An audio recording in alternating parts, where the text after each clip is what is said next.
आदरणीय संत समाज, सज्जनों और देवियों, सतगुरु कबीर का एक पद है, छोटा सा 4 पंक्तियों का।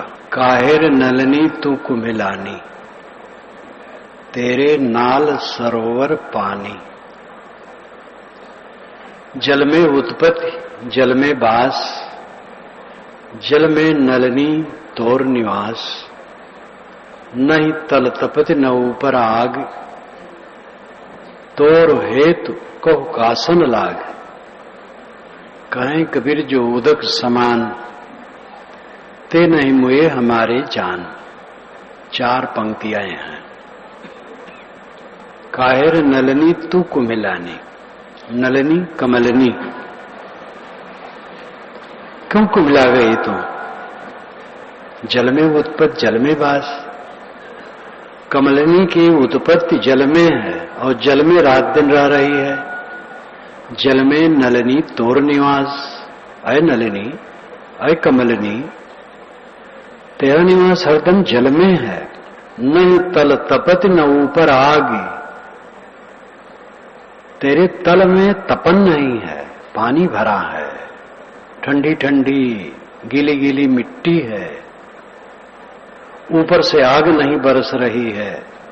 नहीं तल तपत न ऊपर आग, तोर हेतु कहो कासन लाग। तेरा प्रयोजन किससे है? तू क्या चाहती है? कहें कबीर जे उदक समान, ते नहीं मुआ हमारे जान। जो उदक में समाया, पानी में डूबा, वो मरा नहीं। ये इसके शब्दार्थ के अनुसार अर्थ है। अन्योक्ति अलंकार में, अनेक अलंकारों में कबीर साहब की वाणी है। अन्योक्ति अलंकार का प्रयोग उन्होंने ज्यादा किया है। अन्योक्ति अलंकार, अन्य उक्ति अलंकार। अन्योक्ति अलंकार में 3 पद है। 3 पद मिला करके अन्योक्ति अलंकार समस्त पद है। अन्य उक्ति अलंकार। कथा जाए कुछ और रहे कुछ, कहा जाए कुछ रहे कुछ। यहां कमलनी की बात साहब नहीं कह रहे हैं, कुछ और कह रहे हैं। रूपक कमलनी का है और तालाब का है, जल का है। अलंकारों में कही हुई बात ज्यादा मनोहर होती है। आप वेदों को पढ़ें, अलंकारों से वेद भरे हैं। वेद वचन और कबीर वचन दोनों में अलंकार बहुत है। व्यंजना में ज्यादा कहा गया है। कमलिनी है मनोवृत्ति,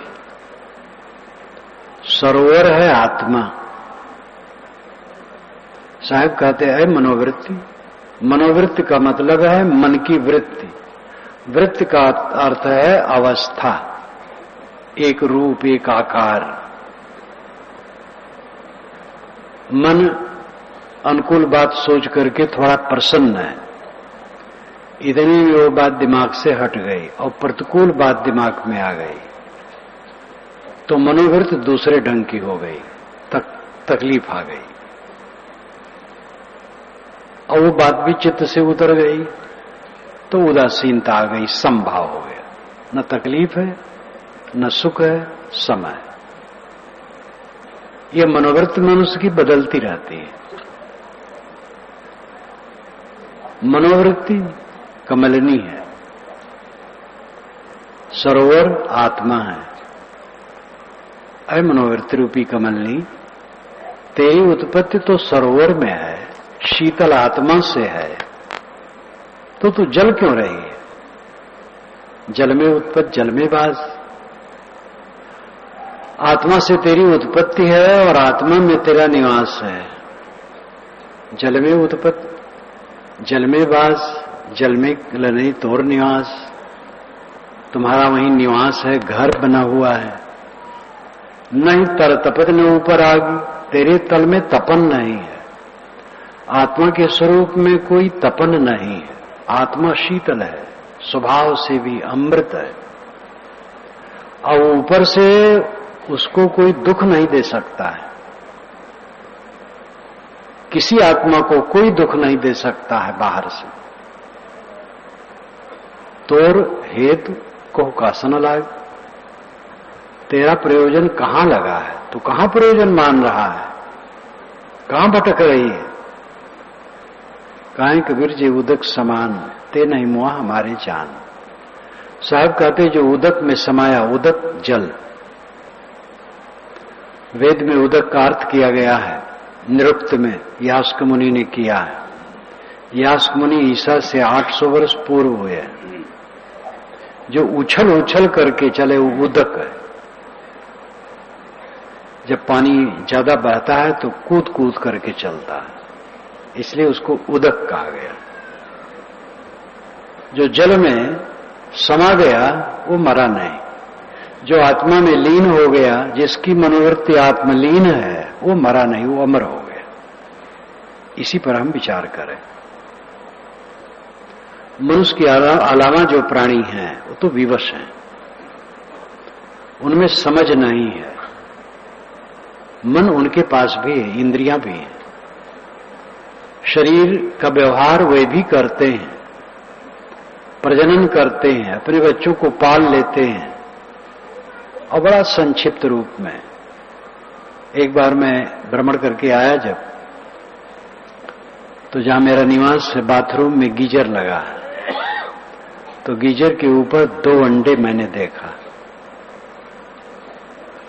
तो मैंने साथियों से कहा भाई देखो ये गिरने न पाए, फूट न जाए, ऊपर है वो। समय से देखा कि वो मादा आती है, वहां बैठती है, आती है जाती है। 2 दिन में देखा बच्चे बैठे हैं,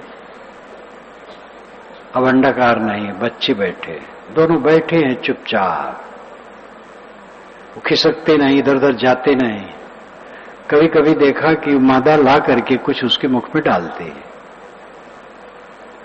थोड़ा थोड़ा डालती है, लेकिन उसी में 4 दिन में वह पंख फड़फड़ाने लगे। 5वें दिन देखा कि एक उड़ करके पंखे पर बैठ गया। मैंने कहा भाई देखो कोई पंखा न चलाएंगे नहीं तो कट जाएगा। फिर मैंने लकड़ी लेकर के उसके सामने किया तो उड़ करके वो जंगला के पास चला गया। एक उड़ करके फाटक पर आके बैठ गया। जो फाटक पर बैठा उसको मैंने पकड़ लिया, पकड़ करके ला करके बाहर एक पौधे पर, फूल के पौधे पर रखा। झाड़ था और दूसरा जंगला के रास्ते उड़ गया। 1 सप्ताह में कुल हो गया। अंडा कब दिए थे तो पता नहीं, लेकिन 1 सप्ताह में वो अंडा फूटा, चूजे बड़े हुए और मादा ने लाके चारा दिया, उड़ने लायक हो गए, उड़ के चले गए। अब मादा से कोई मतलब नहीं, मादा को कोई चिंता नहीं। आदमी बच्चा पैदा करता है, बच्चे के बच्चे के बच्चे अगर वो प्रबंध कर पाए, जी पाए, कई पीढ़ियों तक प्रबंध करेगा। अपना प्रबंध नहीं करेगा जिसके लिए जीवन मिला है।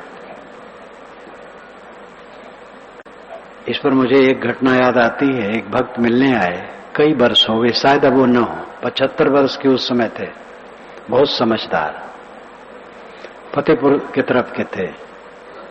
2 भक्त और आए थे, तो मैंने कहा इन लोगों को जाने दो, तुम 2-3 दिन रह लो, तुम तो बुजुर्ग हो, तुम्हें घर में क्या काम होगा। तो सहम गए। मैंने कहा क्यों? कहे साहब घर खेती मुझे देखना पड़ता है। मैंने कहा बच्चे? कहे साहब वो दुकान करते हैं, नौकरी करते हैं। तो हम कहे कितनी तुम्हारी उम्र है? कहे 75। मैंने कहा तुम मर जाओगे तब कौन खेती करेगा? तुम कब तक करोगे खेती? मैं नहीं कहता हूं कि बूढ़े निकम्मे बन के बैठे रहें, काम करें, लेकिन इतनी जिम्मेदारी लेकर के इस बुढ़ापा में, 60 वर्ष में सरकार भी सेवा मुक्त करती है, और पेंशन देती है, जाओ बैठ के खाओ, अब तुम्हारे मरते तक तुम्हें खाने के लिए मैं दूंगी, सरकार कहती है। और जिन बाल बच्चों को आपने पैदा किया, पाला पोसा, बड़ा बनाया, 75 वर्ष की उम्र हो गई, अब अभी भी सेवा मुक्त नहीं हो रहे हो। अगर बच्चे के बच्चे हों तो उसका भी विवाह शादी देखना चाहेंगे ये बूढ़े, अपना कल्याण नहीं देखना चाहेंगे। ये घोर अविवेक। जानवर ज्यादा हल्के फुल्के, इस समय भीड़ है इसलिए पक्षी सुबह नहीं बोलते हैं, वो शाम करके पेड़ पर बैठे होंगे अथवा उड़ करके इधर उधर होंगे। आज रात में जब सुबह में घूमने निकला तो कोई पक्षी बोल नहीं रहा था, वो जानते हैं भीड़ है, भीड़ नहीं रहती है तो बहुत सुबह से ही बोलने लगते हैं, चहचहाते हैं, प्रसन्न। ये सब गुण होते हुए भी उनमें विचार शक्ति नहीं। विचार शक्ति केवल मनुष्य में है, आत्मा सबका समान है, चाहे चींटी का हो, चाहे हाथी का हो, चाहे मनुष्य का हो, लेकिन विचार केवल मनुष्य में है। और मनुष्य ही ज्यादा तप रहा है, मनुष्य की मनोवृत्ति ज्यादा जल रही है। हर आदमी का मन हर समय पीड़ित है, तपता है, दुखता है। काहे नलिनी तू कुमिलानी, अय नलिनी अय कमलनी क्यों कुमिला गई, अय मनोवृत्ति क्यों दुखी है, क्या कमी है? खाने को मिलता है, पहनने को मिलता है, सोने की जगह मिलती है, फिर दुख क्यों? लोग कहते बस इतना ही है, और बहुत बातें हैं, बहुत बातें दुख भोगने के लिए है। काम करो, मेहनती रहो, कोई बैठाकू न रहो। बूढ़ों से भी मैं कहता हूं मेहनती रहना चाहिए। बूढ़े अगर दरवाजे पर हैं, झाड़ू लगा लिए, अपने कमरे में साफ कर लिए, छोटे बच्चों को थोड़ा खिला लिए, और भी थोड़ा मोड़ा काम कर लिए तो घर वाले खुश होंगे और अपने में भी शक्ति होगी सेवा की। सेवा के बिना चित्त प्रसन्न होगा ही नहीं, इसलिए परिश्रमी तो होना चाहिए। लेकिन चिंता में हम इतना बांध देते हैं अपने को कि चित्त जलता रहता है। सबका चित्त जलता है, मात्रा में कम बेश है। और क्यों जलता है? सार्थक नहीं, निरर्थक जलता है। कोई मर गया तो कोई जिला सकता है? जब मेरा शरीर ही मर जाएगा तो इसको लेकर के इतनी परेशानी क्यों? मन के अनुकूल नहीं होता है, क्या दूसरे के मन के अनुकूल सब होता है? ये तो दुनिया की कथा है। मन के अनुकूल कहां होगा? कहीं थोड़ी सी अनुकूलता मिलती है। मन को ऐसा बनाओ कि सब अनुकूल लगे। जैसा मन चाहता है वैसा होगा नहीं। जैसी स्थिति हो मन को ऐसे बना लो, बस सुखी रहो। एक पंडित जी यजमानी में जा रहे थे, पूरब तरफ जाना था, घोड़ी पर जाते थे वे, लेकिन घोड़ी बड़ी उनकी हठीली थी, उत्तर तरफ बारंबार चले, वे लगाम से खींचे पूरब तरफ और उत्तर तरफ जाए। तो उन्होंने कहा चल घोड़ी तो उत्तर चलो, उधर भी मेरी जजमानी है, तो उत्तर ही चले गए। सब तरफ उनकी जजमानी थी। प्रारब्ध हमें किसी तरफ खींचता है। हमें अपने मन का ऐसा समाधान रखना चाहिए, सभी स्थितियों में प्रसन्नता बनी रहे। तो हमारी प्रसन्नता चीजों से नहीं बनी रहेगी। जितनी ख्वाहिश बढ़ेगी उतना उद्वेग बढ़ेगा, उतनी अपूर्णता का दर्शन निरंतर होगा। जितनी ख्वाहिश घटेगी शांति बढ़ेगी। हजारों ख्वाहिशें ऐसी कि हर ख्वाहिश पे दम निकले, बहुत निकले मेरे अरमान, लेकिन फिर भी कम निकले। अनेक ख्वाहिशें हैं जिसको पूरी करना चाहिए दम देकर, लेकिन बहुत थोड़ी पूरी होती है, सब अधूरी ही रह जाती है। चित्त क्यों जलता है? प्राणियों के बीच में सहन नहीं है, पदार्थों के लिए संतोष नहीं है, शरीर के सुख दुख में धीरज नहीं है, जगत की स्थिति का विवेक नहीं है। इन सब कारणों से चित्त जलता है। ध्यान दीजिए, प्राणियों के बीच में सहन नहीं है, चाहे छोटा परिवार हो चाहे बड़ा परिवार हो। पति पत्नी के सारे विचार एक समान नहीं होते हैं, गुरु शिष्य के सारे विचार एक समान नहीं होते। एक सिद्धांत हो सकता है, लेकिन सब बात में सारे विचार एक नहीं होते हैं। दो घनिष्ठ मित्रों के विचारों में फर्क रहता है, स्वभाव में फर्क रहता है, गुण कर्मों में फर्क रहता है। कई बार मैं आपको उदाहरण देता हूं, जब महाराज राम का वनवास सुनाया गया तो कौशल्या के पास आए।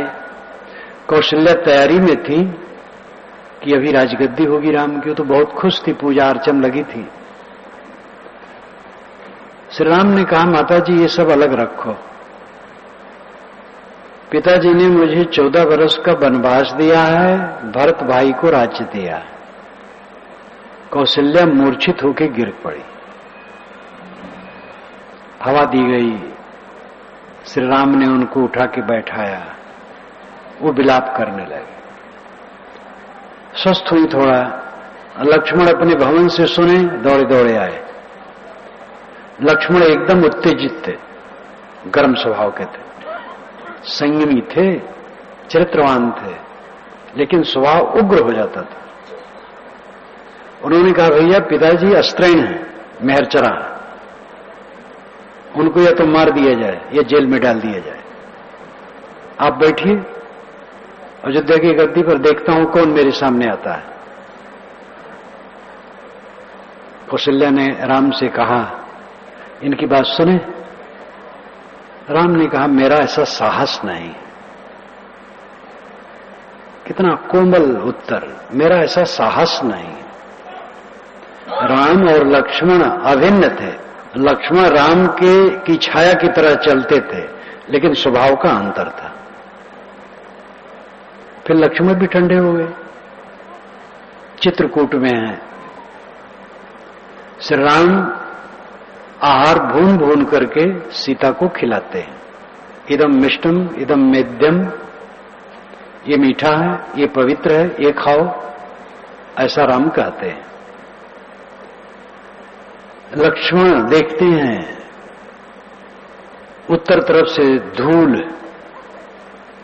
चिड़ियों का कोलाहल, आवाज, दौड़े दौड़े आते हैं, भैया आग बुझाओ, आग बुझाओ, सीता जी को कहीं खो में रखो, दुश्मन आ गए। और कोई नहीं, ये भरत है, दुष्ट है। वो सोचता है 14 वर्ष क्यों, जीवन भर राज करे, आपको मारने आ रहा है, मैं देखूंगा इसको। जल्दी से जल्दी वो साखू के पेड़ पर चढ़ गए। तो राम ने कहा, लक्ष्मण उतर आओ, भरत आएंगे तो मैं कहूंगा अयोध्या का राज लक्ष्मण को दे दो। लक्ष्मण बेचारे कटे वृक्ष की तरह हुए कि भैया पिताजी आते होंगे आपको ले लौटाने के लिए, वो ठंडे हो गए। ऐसे अनेक उदाहरण हैं, लेकिन दोनों अभिन्न हैं। स्वभाव की विपरीतता संसार में स्वाभाविक है, इसको सहो, उलझो न, उद्वेगित न हो। एक देवी जी जो 50 वर्ष की थी, पढ़ी लिखी, इंग्लिश बीच में बहुत बोलती थी, मेरे पास आवे, सुने सत्संग सुने। एक दिन व्यक्तिगत मिली कि साहब मेरे पति बड़े समझदार हैं, लेकिन बहुत गुस्सा वाले हैं, बहुत परेशान करते हैं, उनको खुश करना बहुत मुश्किल है। बहुत जोर से बोलती गई। मैंने कहा, देखो ऐसा काम करो, इतने दिन बीत गए, आपकी 50 वर्ष की उम्र है, अभी भी एक दूसरे को नहीं समझे हो। जहां उनको खटक लगे वो काम न करो कि बस साहब आप भी उन्हीं पक्ष करते हैं। तो मैंने कहा आप भी उन्हीं पक्ष कर लीजिए, बस काम बन जाएगा। तो कहे मैं परतंत्र नहीं रह सकती। मैंने कहा जब आप सड़क में चलती हो तो बाएं चलती हो कि दाएं? कहे बाएं। तो मैंने कहा ये परतंत्रता क्यों? सड़क में हम जैसे चलेंगे बाएं दाएं, कोई चिंता नहीं, स्वतंत्र चलेंगे, ऐसा क्यों नहीं कहती हूं? कहने तो खतरा है। हम कहे हर जगह परतंत्रता में स्वतंत्रता है, स्वतंत्रता में परतंत्रता है। सामाजिक पारिवारिक मर्यादा, गुरु संत पिता माता श्रेष्ठ जनों का अदब लिहाज मर्यादा और परतंत्रता में रह करके विकास हो गए। बच्चों को गुरु के अध्यापकों की परतंत्रता में रह करके शिक्षा मिलेगी। वकालत लोग सीखते हैं तो बड़े वकील के साथ रहते हैं। एक वकील ने मुझे बताया कि बड़े वकील के साथ मैं प्रैक्टिस करता था। एक मुकदमा में उन्होंने मुझे तहसील भेजा और मैंने विजय पाई। तो आया, ऑफिस में बैठा, कई उनके सहायक वकील थे। तो बड़े वकील ने कहा मेरे लिए इसको 10 रुपए दे दो। अब एक वकील बड़े वकील के साथ रह करके कितना सहता है, वही अब बड़ा वकील है, उसके सहायक है वकील। अदब लिहाज मर्यादा अंकुश परतंत्रता ये कल्याण करने वाली है। स्वतंत्र बनकर के उन्मादी होकर के विनाश की सिवा कुछ नहीं। आजकल स्वतंत्रता की भूख इतनी हो गई है कि परिवार विखंडित हो रहा है और इससे केवल दुख के कुछ मिलेगा नहीं। यही के एक इंजीनियर के पिता अब वो नहीं होंगे, वो 88 वर्ष के थे। मुझसे मिलते थे, कहते साहब जब आपका भजन सुबह शुरू होता है तब मैं व्यायाम करता हूं और नाच उठता हूं, मगन हो जाता हूं। महाराज मैंने सर्विस की, पेंशन थोड़ी मिलती है, पुराने जमाने में की है। लड़का इंजीनियर है, लेकिन जब वो ऑफिस से आता है तो मैं ड्राइंग रूम में नहीं बैठता हूं, गली में घूमता हूं। वो मुझे जब देखता है कि ड्राइंग रूम में बैठे हैं तो उसको गुस्सा चढ़ता है, इसलिए मैं गली में घूमता हूं। कितना दुखद है। वो अभागा नहीं सोचता ऐसे बूढ़ा मैं होऊंगा और मेरा लड़का मुझसे अधिक प्रगतिशील कहलाएगा, तो शायद वो घर में भी रहना मेरा पसंद न करेगा। जो काम हम अपने बुजुर्गों के लिए कर रहे हैं वही तो लौट करके हमें फल मिलेगा। सहना सीखो, सहना सबसे बड़ा धर्म है। दूसरे की बात सह लो, स्वयं उसको न सहने की चेष्टा करो। पदार्थ जिसमें हो उतने में संतोष से गुजर करने को सीखो, दूसरे की नकल न करो। नमक भात है काफी है, दाल सब्जी मिले अच्छा है, घी दूध मिले अच्छा है, फिर घट जाए नमक भात काफी है। गुजर होना चाहिए, निर्वाह होना चाहिए। दूसरे की नकल कभी न करे। शरीर में उपद्रव आएंगे, धीरज से सहना है, रहने वाला कुछ नहीं, सब चला जाएगा। अनुकूलता प्रतिकूलता की घटनाएं आती हैं और कुछ नहीं रहती हैं। इन सारी बातों पर विवेक हुए बिना किसी की वृत्ति शीतल नहीं हो सकती। भोजन नहीं मिलता है, कपड़े नहीं मिलते हैं, सोने की जगह कहीं नहीं मिलती है, तो कोई दुखी है तो ये दुख सार्थक लगता है। लेकिन खाने को मिलता है, कपड़े भी मिलते हैं, सोने की जगह भी मिलती है, फिर भी दुखी है, तो कितना नमक हरामी है। और मन का नहीं होता है, मन का किसी को हुआ है? मन सबको रगड़ रहा है। जो मन को रगड़ दे, मन को मांझ ले, वो सुखी होता है। न मारा आपको जो खाक हो अक्सीर हो जाता। अगर पारे को अक्सीर गर मारा तो क्या मारा? बड़े मोजी को मारा, नफ्स अम्मारे को गर मारा, नहंगो अजदहा और शेर नर मारा तो क्या मारा? कोई पारे का भस्म बनाया, अक्सीर दवा बनाई, लेकिन अपनी बुरी इच्छाओं को मार करके अक्सीर दवा न बना सका तो क्या किया? बड़े मोजी को मारा, नफ्स अम्मारे को गर मारा, बुरी इच्छाओं को मार लिया तो बहुत बड़े दुश्मन को मार डाला। नहंगो अजदहा और शेर नर मारा तो क्या मारा? सांप मारा, घड़ियाल मारा, सिंह मारा तो क्या मारा? अपनी बुराइयों को जो मारा वो अमृत होता है। अपनी बुराइयों को मारो। मनोवृत्ति शीतल तभी होगी जब अपनी बुराइयों को मारा जाए। सभी संतों ने कहा है, वेद का निर्देश है, बाइबल का निर्देश है, कुरान का निर्देश है, शास्त्र का निर्देश है, पुराण का निर्देश है, कबीर नानक दादू दरिया का निर्देश है, विवेकानंद आनंद का निर्देश है, और सबका निर्देश है। दुनिया में जितने साधक हुए हैं, अपने पर विजय करने के लिए सब ने कहा है। अरे महापुरुषों ने यही काम किया है, अपने पर विजय करने का काम। लौकिक उन्नति से चित्त शीतल नहीं होगा, एक खुजलाहट मन में होगी, अहंकार बढ़ेगा, सावधान न रहोगे तो, और मनोविकार बढ़ेगा।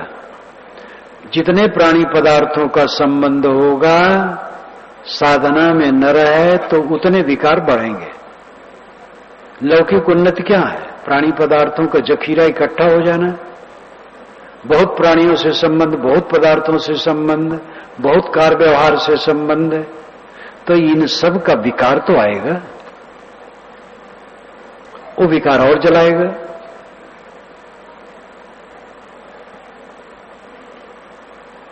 आलम से जब तक निराला नहीं होगे तब तक खुदा से निराला रहोगे। ये निर्मल साहब की वाणी है। दुनियादारी से हटोगे नहीं तब तक खुदा से हटे हो, सत्य से हटे हो। दुनियादारी से हटो, मोह माया से हटो, तब खुदा, ईश्वर, ब्रह्म, परमात्मा, आत्मा के पास पहुंचो। पास कहीं चल के थोड़े पहुंचना है, आप ही हैं। काहिर नलनी तू कुमिलानी, तेरे नाल सरोवर पानी। ये मनोवृत्त रूपी कमलनी शीतल आत्मा से उदय हो रही है। जल में उत्पत्ति, जल में वास, जल में नलनी तोर निवास। आत्मा से मनोवृत्ति की उत्पत्ति है, आत्मा में वो रह रही है, आत्मा से में उसका निवास स्थान है। फिर क्यों दुखी है? नहीं तल तपत न ऊपर आग। तल में आत्मा है, अब आत्मा मौलिक रूप में शीतल है। ऊपर से आपको कोई तकलीफ नहीं दे सकता है, बंधन नहीं दे सकता है, आप स्वयं बंधन बनाते हैं। ये बड़ा हल्ला है कि ईश्वर की माया सबको नचा रही है। क्या ईश्वर समझदार और दयालु नहीं है? नचाने वाला निर्दय होता है, किसी को परेशान करने वाला निर्दय होता है। सदैव आदमी किसी को परेशान नहीं करता है। एक गांव में एक व्यक्ति रहे, वो सबको परेशान करे। किसी की जमीन बिक रही है, कोई खरीद रहा है, वो बीच में पड़ जाए, दोनों तरफ से कुछ ले ले तब छोड़े, नहीं तो उसमें बीच में गड़बड़ करे। कोई मकान बना रहा है, नींव डाल रहा है, वहां पहुंच जाए, जब उसको घूस दो तब काम चले। सबका काम बिगाड़ है, वाणी से बिगाड़ है। बिगाड़ानंद का नाम आप सुने होंगे, कई बार मैं कहा करता हूं। सबका काम बिगाड़ते थे तो गांव वाले उसका नाम रखे बिगाड़ानंद। एक लड़के की शादी देखने के लिए लड़की वाले आए तो लड़के के पिता ने 100 रुपए का नोट दे दिया कि बेटा बिना बुलाए बिगाड़ानंद आ जाएगा और कुछ बिगाड़ी देगा। जो जरा वो आवे जब तो ये नोट उसके पैर पर रख करके पैर छू लेना। बरदखुआ बैठे थे, बात हो रही थी, इतने में बिगाड़ानंद आ गए। बैठे, बच्चे ने 100 रुपया निकाल करके उनके पैर पर रखा। कहा बेटा खुश रहो, तुम्हारी मिर्गी बहुत जल्दी अच्छी हो जाए। बर देखने वाले सोचे भाई लड़की को जब मिर्गी आती है तो यहां तो लड़की फंसाना ठीक नहीं। वो चुपचाप चले गए। 100 रुपया कम था और देते तो न बिगाड़ता। कहते जब वो मरने लगा तो गांव वाले आए तो रोने लगा कि आप लोगों का मैंने काम बिगाड़ा, बहुत पाप किया। जब मैं मर जाऊं तो मेरे मुंह में लकड़ी गाड़ दी जाए तो पश्चाताप हो जाएगा। गांव वालों ने कहा नहीं, हम लोग क्षमा करते हैं, अब ये सब नहीं किया जाए। कहे नहीं, अगर नहीं करेंगे तो मेरी आत्मा को संतोष नहीं मिलेगा। तो कहे ठीक है भाई कर देंगे। मर जाने के बाद लकड़ी गाड़ने से कोई पाप नहीं। वो मर गए तो एक बढ़ई बुला करके लकड़ी छील करके दांत खोल करके डाल दिया गया, कफनाया गया तो सिग्नल जैसा वो लकड़ी खड़ी रहे। अर्थी पे लेके लोग चले। संजोग था उधर से कई थानेदार और पुलिस के लोग आ रहे थे कि भाई कौन मर गया है, इसके मुंह पर क्या खड़ा है, उतारो। पुलिस का तो अधिकार है, कहीं भी जांच कर सकते है। तुम लोगों को कुछ भी दीन दुनिया और सरकार का कुछ डर नहीं है। लकड़ी खोस करके इसको मारे हो, ऐसे लेकर के जा रहे हो। सब को बेड़ी हथकड़ी लगी, सब जेल में गए। लोगों ने कहा धन्य हो बिगाड़ानंद, जीते जीते सबका काम बिगाड़े, मरने पर भी बिगाड़ के गए। ईश्वर ने माया पाल रखी है और सबके ऊपर छोड़ देता है और सब परेशान है। भगवान की माया से सब परेशान है। क्या भगवान बिगाड़ानंद है? भगवान तो सच्चिदानंद होना चाहिए। वो माया क्यों रखेगा? कटही कुतिया कोई आपके मोहल्ले और गांव में रखे हो और सबको कटवाता रहे तो उसको आप अच्छा आदमी नहीं मानोगे। अगर ऐसे नहीं मानेगा तो फिर थाने जाना पड़ेगा। और भगवान अनादिकाल से अपनी माया सब पर दौड़ा दौड़ा करके सबको परेशान कर रहा है। और आज तक आप लोगों ने थाना में जाकर के नहीं कहा कि भैया भगवान से कहो अपनी माया रोकें। और थानेदार भी जरा क्या करेगा, भगवान का पता नहीं कहां है, वो कैसे उसकी माया है वो जान भी नहीं पाएगा। ये सब आपके मन का खिलौना है। भगवान की माया आपको नचाती है, बिल्कुल झूठ बात है। आपकी माया आपको नचाती है। हम और आप अपनी अपनी माया से नाचते हैं, भगवान की माया नहीं। भगवान को दोष मत दो। ये भगवान के भगत नहीं जो ऐसा कहते हैं कि भगवान की माया सबको नचाती है। भगवान के विरोधी है। अजान में भगवान के विरोधी बने बैठे हैं अपने बालकपन में। जब भगवान शुद्ध है तो विकारी माया वो क्यों रखेगा और सबको परेशान क्यों करेगा? आप तंबाकू खाते हैं, भगवान खिलाता है? कोई शराब पीता है तो क्या भगवान पिलाता है? कोई किसी लड़की पर कुदिष्ट करता है तो भगवान ने ऐसा करवाया है? ये जो आतंकवाद का चक्कर चल रहा है जगह जगह, क्या भगवान कराता है? उपासना स्थल में लोग बैठे उपासना कर रहे हैं, प्रार्थना कर रहे हैं, नमाज पढ़ रहे हैं और वहां बम विस्फोट हो गया तो भगवान ने करवाया? ये सब मनुष्य की कुकर्तूती है, मनुष्य की माया है। जितने दुराचार जिनके द्वारा होते हैं उन्हीं की माया है। इस वास्तविकता को समझने की चेष्टा करनी चाहिए। लोग प्रवाह में कहते जाते सोचते नहीं हैं, कहते जाते हैं, ऊपर वाला जा रहा है। एक संत से मैंने कहा, वो बूढ़े थे, मुझे बुलाए थे अपने यहां। मैंने कहा भजन हो रहा है। कि महाराज क्या भजन करो, भगवान चाहेगा तो होगा। हम कहे हाँ, भगवान बहुत खुराफाती जो होने नहीं देता है भजन। तो कि नहीं, भगवान का क्या दोष है, वो तो मेरा ही दोष है। तो मैंने कहा तो करना चाहिए। कि हाँ, जब ऊपर वाला चाहे। हम के फिर वही बात। तो मैंने कहा आपको निश्चय क्या है?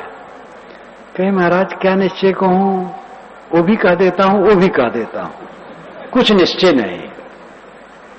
और उपदेश करते थे खूब। ये निर्भ्रांत बोध का अभाव है। बोध में निर्भ्रांति होनी चाहिए, पक्का होना चाहिए। हमें भटकाने वाला दुनिया में कोई नहीं है, न भगवान न शैतान। हमें भटकाने वाला हमारा गलत विचार है, और उस गलत विचार को हम ठीक करने में समर्थ हैं। अपने अंदर में कटीली झाड़ियां हमने पैदा की है, इसलिए हम उसे उखाड़ करके बिल्कुल फेंक सकते हैं। अपने अंदर में हमने विष इकट्ठा किया है, राग द्वेष का, और उसको पूर्ण हम समाप्त कर सकते हैं। यही तथ्य है। भगवान चाहेगा तो होगा। आज तक नहीं कर पाया भगवान, तो आगे कैसे कर देगा? आपको कितना चाहिए भगवान की कृपा? इतनी बड़ी पृथ्वी पर बैठे हैं, खुली हवा मिली है, खुला आकाश मिला है, सागर, नदियां। देखो आप गंगा के तट पर बैठे, यहां से उत्तर पश्चिम तरफ कई किलोमीटर तक शून्य का वातावरण, इसलिए स्वच्छ हवा छन के आ रही है। चांद सितारे आपकी सेवा में हैं, स्वस्थ शरीर आपको मिला है, जहां बैठे हैं प्राणवायु अपने आ जा रहा है। कौन सी कृपा आपके ऊपर कोई करे? आप राग करो, द्वेष करो, कामना तृष्णा वासना में उलझो, उसको कौन सुधारेगा? वो आपका काम है। नहीं तल तपत न ऊपर आगे, न तल में तपन है न ऊपर से आगे, न तो आत्मा के स्वरूप में, मौलिक स्वरूप में विकार है, और न तो ऊपर से उसे कोई मलिन कर सकता है। अपने को न समझ करके हमने अपने को गंदगी में डाला है। जीवन का सुख का रास्ता बड़ा सस्ता और सरल है। जहां रहो मेहनती रहो, और एक टाइम दो टाइम रूखा सूखा जो मिल जाए खा लो। बढ़िया भोजन होता है रूखा सूखा, समझ लो। जितना कीमती भोजन होगा उतना बिगाड़ करने वाला होगा। कुछ रूखा सूखा मिल जाए, पेट भर लो, तन ढकने कुछ कपड़े मिल जाएंगे, सोने की जगह मिल जाएगी। अब एक काम खास है, मन को शुद्ध रखना, और वही काम नहीं होता है। खाने का टिटिम्मा बहुत होता है, कपड़े का टिटिम्मा बहुत होता है, घर मकान का बहुत होता है, गाड़ी घोड़ा सब में चीज मिलती गई, बढ़ाते बढ़ाते कोई सीमा नहीं। चित्त शुद्ध की बात सोची नहीं जाती है। जो खास काम है, आप कमाते क्यों हैं? खाने के लिए। खाते क्यों हैं? जीने के लिए। जीते क्यों हैं? इसका पता नहीं। कैसा धोखा में जीवन है। कमाओ खाने के लिए, खाओ जीने के लिए, जियो सुख से जीने के लिए। सुख से जीना बड़े महल से नहीं हो सकता है, गाड़ी घोड़ा से नहीं हो सकता, पद प्रतिष्ठा से नहीं हो सकता है, गुरु बाबा बनने से भी नहीं हो सकता है, महंत, मंडलेश्वर, जगत गुरु, मंत्री, कमिश्नर, कलेक्टर होने से वो अवस्था नहीं आ सकती है। ये व्यवहारिक चीजें हैं। सबका काम है मन को शुद्ध करना। शुद्ध मन आनंद का सागर होता है और ये काम करना बहुत सरल है। जहां रहो अपने मन को मांझते रहो। आपको तकलीफ देने वाला कोई नहीं है। व्यवहारिक रूप में कोई कुछ उल्टा पलटा कर सकता है, आपके मन को कोई नहीं बिगाड़ सकता है। अपने मन को हम खुद बिगाड़ते हैं। हमें किसी ने गाली दी, अपमान किया, तिरस्कार किया, भरी सभा में अपमान किया, क्या करूं? अब इतने पर तो मन बिगड़ने हैं, तो मन बिगड़ने हैं तो रो। भरी सभा में कोई अपमान किया, जिसने अपमान किया वो अपना अपमान किया, मेरा अपमान नहीं हो सकता है। मेरा अपमान है जब मैं किसी का अपमान करूं। दूसरे के अपमान करने से मेरा अपमान नहीं होता है, किंतु जो अपमान करता है उसका अपमान होता है। गाली देने वाले को गाली पड़ती है। जो गाली जिसको दी जाती है अगर वो स्वीकारे ना तो उसको गाली नहीं पड़ती है। अपने मन को हम पूर्ण शुद्ध रख सकते हैं। ऐसे कवच से अपने आप को सुरक्षित कर लो कि कोई चोट वहां न लगे। धैर्य, सहन, त्याग, संयम, शील, संतोष, दृढ़ता, क्षमा, गम, संतोष, इस वृत्ति से अपने आप को ऐसे अभेद्य कवच में सुरक्षित कर लो कि कोई तकलीफ न दे सके। कोई आके यहां खड़ा होकर हमें गाली देने लगा और हम दुखी हो गए तो हम कुछ नहीं, गाली दे, हम दुखी क्यों हो? गाली देना उसकी कमजोरी है। निमित्त जीवन भर बने रहेंगे। निमित्त से आप स्वयं उद्वेगित ना हो जाओ, अपने को संभालो। कल्याण का रास्ता यही है। हर जगह सहन, परहेजगारी की बात कही गई है। कुरान शरीफ को आप देखो, परहेजगारी परहेजगारी बारंबार आती है। वेद को देखो, बाइबल को देखो, हर जगह सहन, क्षमा, गम, संतोष की बात आती है। कबीर वाणी में तो अत्यंत विनम्रता और क्षमा और सहन की बात आती है। कबीर हम सब ते बुरे, हम ते भल सब कोय, जिन ऐसा कर जानिया मीत हमारा सोए। कबीर पाखंडियों के लिए उग्र है। मानवता में भेदभाव डालने वालों के लिए उग्र है। सांप्रदायिकता का विष बोने वालों के सामने उग्र है। लेकिन आम जनता के लिए, साधकों के लिए इतने विनम्र हैं। कहें कबीर जो अब की बूझे सोई गुरु हम चेला।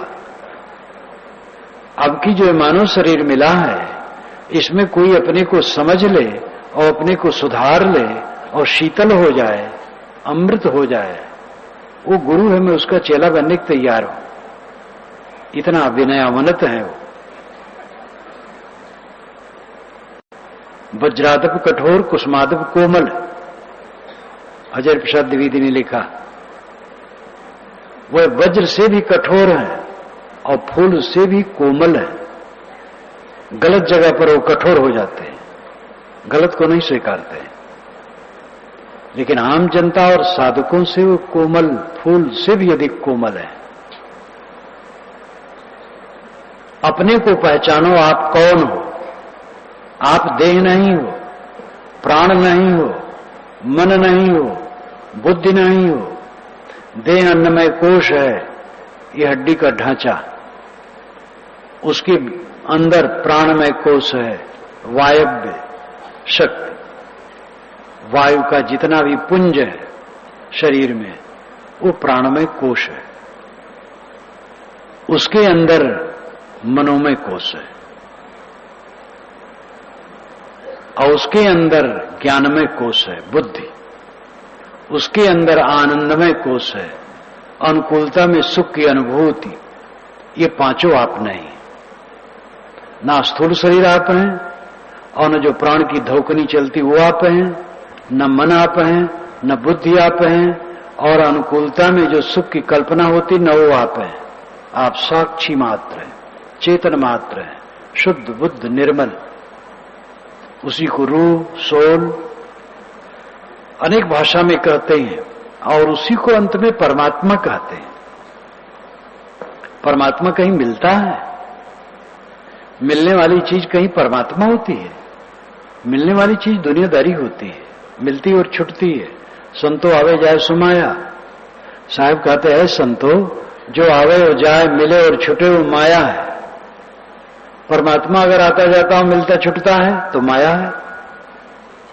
परमात्मा कभी अलग नहीं होता है आपसे।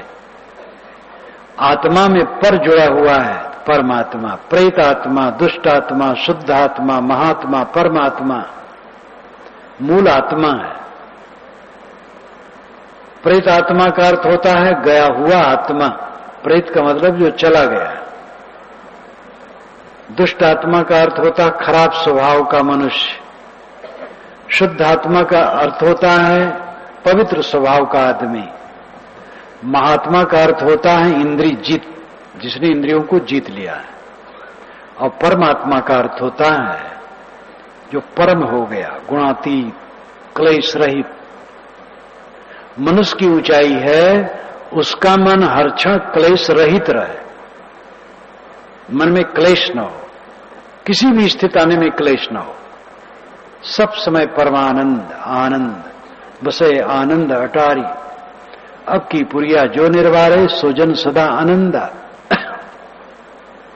बीजक में साहब कहते हैं दादा भाई बाप कलेखो चरण नहीं हो बंदा, अब की पुरिया जो निर्वारे सोजन सदा आनंदा। मैं तुम्हें दादा कह दूं, भाई कह दूं, बाप कह दूं, तुम्हारे चरणों की सेवकाई मैं कर लूं, अब की बार तुम पुरिया को तोड़ दो, सदा आनंदित हो जाओगे। ये भी अलंकारों में कहा है। पुरिया पुरिया गठरी, अहंकार की गठरी खोल दो। जो अहं गांठे बैठे हो उसको खोल दो, सदा आनंदित हो जाओगे। हमारा अहंकार हमें जलाता है। हम नकली रूप मान लेते हैं अपना, शरीर, नाम, रूप, गुण, कर्म, स्वभाव, उपलब्धियां, ये सब से अपने को हम जोड़ लेते हैं। शरीर से अपने को जोड़े, उसके नाम से जोड़े, उसके गुण कर्म से जोड़े, उसके स्वभाव से जोड़े, उसकी उपलब्धियों से जोड़े, बस जोड़ते चले जाते हैं और दुखाते चले जाते हैं। कल्याण का रास्ता है इन सबको छांटो। शरीर में नहीं हूं, शरीर का स्वभाव में नहीं हूं, शरीर के गुण कर्म में नहीं हूं, ये उपलब्धियां हैं मेरी उपलब्धि नहीं है। आप लोग इतने लोग आए हैं, ये मेरी उपलब्धि नहीं है। आप लोगों की शुभ भावना है, कष्ट उठा के आते हैं, 3 दिनों तक असुविधा में बिता करके आपको लगता है इसमें मंगल है। सुविधा सुविधा तो होती रहती है, अपने घर में तो सभी सुविधा से रहते हैं। आपकी शुभ भावना है जो यहां आए हैं, ये मेरी उपलब्धि कुछ नहीं है। मेरी उपलब्धि है मेरा मन सदैव शीतल है। अब अगर मान लो कि आप लोग आए हैं तो मेरी उपलब्धि है, तो आप लोग चले जाएंगे तो मेरी उपलब्धि खो जाएगी, मैं वैसे कोई से रह गया। तो उपलब्धि से अपने को जोड़ना, अपने को दुख में डालना है। संजोग की अपेक्षा वियोग के दिन को देखने की चेष्टा करनी चाहिए। ये भीड़ बैठी है, हमें याद करना चाहिए जब मेरा शरीर मर जाएगा और हम इस संसार को नहीं जानेंगे, उस चीज की याद करनी चाहिए, भीड़ नहीं। तब मन शीतल होगा। उपलब्धियां क्षणिक हैं, एक की नहीं सबकी। राष्ट्रपति अभी अबुल कलाम थे, जिस दिन शपथ ग्रहण हुआ नए राष्ट्रपति का, प्रतिभा पाटिल, उसी रात को उन्होंने राजभवन छोड़ दिया अबुल कलाम ने, और 3 कमरे के मकान में जाके बैठ गए। सैकड़ों एकड़ परिसर विशाल राजभवन को छोड़ करके 3 कमरे के मकान में चले गए। एक दिन वो 3 कमरा भी नहीं रहेगा। एक दिन उनका शरीर मिट्टी के अंदर चला जाएगा। और वही बात हम सब के शरीर की है, मिट्टी में जाए या आग में जले या पानी में सड़े, उस चीज को देखने की जरूरत है। उपलब्धियों में अपने को जोड़ करके, तो यही तो अहंकार, यही विकार उत्पन्न करता है। अंतिम दशा को देखो जिससे मन के विकार नष्ट हो, और धीरे धीरे उस तरफ सब चल रहे हैं, बदहवासी है, ख्याल नहीं है। नहीं तपत न ऊपर आग, तोर हेतु कहो कासन लाग।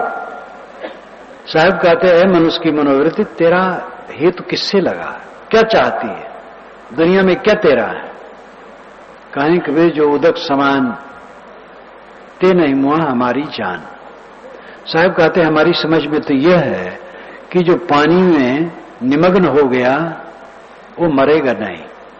पानी आत्मा, शीतल आत्मा, जो आत्मलीन हो गया, जिसकी मनोवृत्ति आत्मलीन हो गई, वो दुखहीन हो गई। इसीलिए समाधि अभ्यास सबको करना चाहिए। सब लोगों को कुछ समय के लिए भूल जाना चाहिए संसार को। ध्यान में जाओ, समाधि में जाओ, अवसर रहा तो कल 11 से 12 वाले में कहना चाहूंगा ऐसा। सबको भूल जाओ। सुसुप्त में आप सब भूल जाते हो, कितना सुख होता है। सुसुप्ति का आनंद आनंदमय कोष का उग्र स्वरूप है।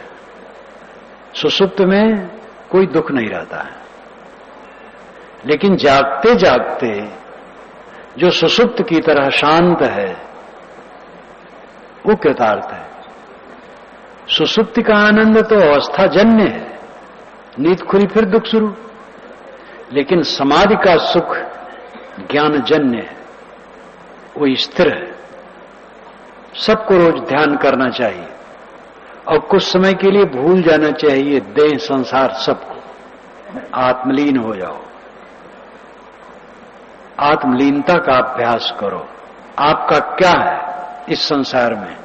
अपना आपा, आत्मा, खुद, और कुछ नहीं, किसी का कुछ नहीं।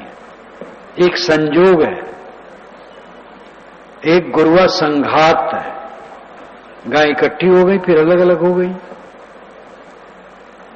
सारा संबंध नकली, असली नहीं है। कहां कबीर जो उदक समान, जो पानी में डूबा वो मरा नहीं। आत्मा में लीन हुआ, जिसकी मनोवृत्ति लीन हुई वो धन्य है। 4 पंक्तियां ये हैं। काहेर नलनी तू को मिलानी, तेरे नाल सरोवर पानी। नाल डंडी, कमलनी की जो डंडी है वो नाल है। जल में उत्पत्ति, जल में वास, जल में नलनी तोर निवास। नहीं तर तपत न ऊपर आग, तोर हेतु कासन लाग। कहें कबीर जो उदक समान, ते नहीं मुआ हमारी जान। अय मनोवृत्ति, तू आत्मा से उत्पन्न है। आत्मा स्वभाव से शीतल है। आत्मा की तरफ लौट, दुनिया की तरफ न जा। दुनिया की तरफ जितना जाएगी झुलसेगी, आत्मा की तरफ जा, शीतलता मिलेगी। दुनिया का काम जीवन भर करना पड़ेगा, विवेक से करो, अंतर्मुख होने का अभ्यास करो। संसार का काम जिनकी जहां ड्यूटी है काम करें। नाली साफ करना, दफ्तर का काम करना, कारखाने का काम करना, खेत में काम करना, सब बराबर है। जहां जिसकी जिम्मेदारी है, जो कर्तव्य है कर्तव्य करें, लेकिन अपनी मनोवृत्ति को साफ, स्वच्छ, शीतल करने का अभ्यास करें। सारा अहंकार छोड़ करके अपने मन को माजे बिना यह दशा नहीं आएगी। दूसरे का कोई दोष नहीं है। जिसने हमें गाली दी कोई हर्ज नहीं, जिसने हमारा कुछ छीन लिया कोई हर्ज नहीं है, जिसने हमारा अपमान किया कोई हर्ज नहीं है, वो ठीक है। अपने को हम ठीक रखें, वो अपने आप समझेगा। साधना का रास्ता अपने मन को मारना है। इसलिए साहब अंतिम मोहर लगाते हैं, कहें कबीर जी उदक समान ते नहीं मुआ हमारी जान। उदक जल आत्मा, जिसकी मनोवृत्ति आत्मलीन रहती है वो अमर हो गया। जो आत्मतुष्ट है, सोते समय जागते समय सब समय आनंद में है।